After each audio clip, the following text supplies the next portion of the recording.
dumating sila danas ang binuksan yung gate. Nandun. Hindi nila alam na dito ako sa taas, sa rooftop. Binuksan yung gate. Nandun ang driver. Ito. Dito kasi ako magtambay kung naboboring ako sa loob. Dito ako magtambay, magsilip-silip sa labas. Ganda kasi dito kasi mahangin. Tapos makita mo sa labas at tahimik. Tahimik yung paligid. Nakikita lang natin yung mga auto. Yung mga service nila na sa labas, nakaparking.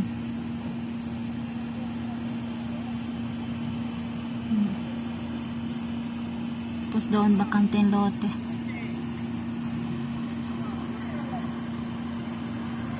Diyan, marami kami mga kapitbahay dito. Yan, ang driver doon. Sa kabila. Diyan din sa kabila may Pilipino. Pero bihira lang lumalabas. Bihira lang. Ganito ang mga buhay katulong, mga buhay kadama, buhay OFW. May mga kapitbahay tayo, may mga katulong dyan Pilipino. Pero bihira lang makita. Bihira lang lumabas. Bihira lang. Kaya dito ako. Nakalabas lang ako. Nasa highway ko.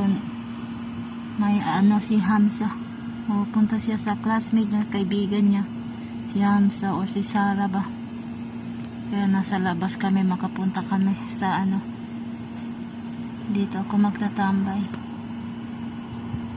Kasi mahangin dito.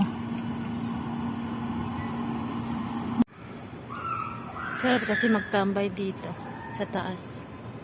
Nakita ang mga building, nakita mga bahay-bahay. Baba tayo kasi may mga bata doon naglaro. Baba tayo. Ito ako sa labas ngayon.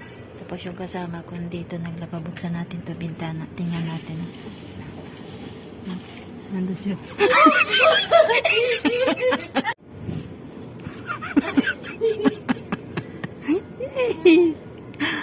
Ay, nako.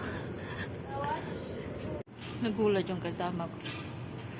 Kaya salamat sa inyo.